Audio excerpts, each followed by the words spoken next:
Normal గా పక్షులు చెట్ల మీద కూర్చుంటాయి, కానీ చెట్ల మీద కూర్చొని పక్షిని ఎప్పుడైనా చూసారా? విలేజ్ లలో దీన్ని తితర్ని లేదా తీతు పిట్ట అంటారు. వాస్తవంగా దీని పేరు రెడ్ వాటర్ ల్యాప్వింగ్. మన దేశంలో దీని 4 ప్రజాతులు ఉన్నాయి. ఈ పక్షి దాని మొత్తం జీవిత కాలంలో చెట్ల మీద కూర్చోదు. ఈ పక్షి గుడ్లు పెట్టే సమయంలో గులకరాళ్లపై తన గూటిని నిర్మించుకుని అందులో గుడ్లు పెడుతుంది. ఇవి 2 నుంచి 4 గుడ్లు పెడుతుంది. 30 రోజులు పొదిగిన తర్వాత గుడ్డు నుండి పిల్లలు బయటికి వస్తాయి. ఆ పిల్లలను ఆడ మగ 2 పక్షులు కలిసి చాలా శ్రద్ధతో పెంచుతాయి. వాటికి ఏమైనా ప్రమాదం ఉందని భావిస్తే ఇలా గట్టిగా అరుస్తాయి.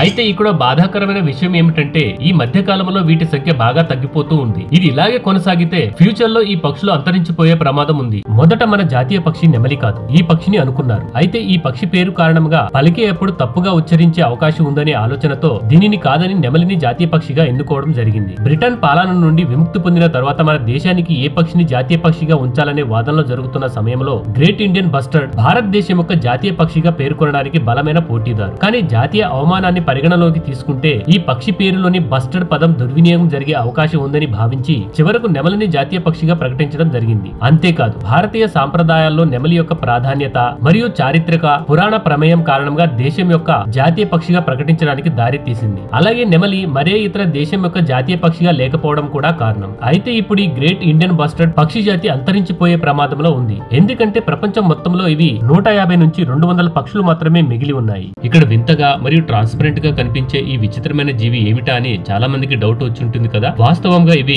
రెడ్ హెడెడ్ గోల్డెన్ పించ్ అనబడే పక్షి పిల్లలు. వీటి పిల్లలు గుడ్డు నుండి బయటికి వచ్చిన తర్వాత వాటి చర్మం ట్రాన్స్పరెంట్ గా ఉంటుంది. దాని కారణంగా అవి తిన్న ఆహారం క్లియర్ గా బయటికి కనిపిస్తుంది. అయితే వాటి నోరు వింత వింత రంగులతో ఎందుకుంది, అలాగే వాటి నోటిని తలను అటు ఇటు ఎందుకు తిప్పుతున్నాయి? దీని వెనుక ఉన్న రీజన్ ఏమిటంటే పేరెంట్స్ ను ఆకర్షించి మిగతా పిల్లల కంటే ఎక్కువ ఆహారం తినే ప్రయత్నం చేస్తాయి ఈ పిల్లలు. ఈ పక్షులు చాలా అరుదుగా మాత్రమే కనిపిస్తాయి. అయితే ప్రస్తుత అంచనా ప్రకారం వీటి సంఖ్య దాదాపు 2500 కంటే తక్కువ పక్షులు మాత్రమే ఉన్నట్లు గణాంకాలు చెబుతున్నాయి.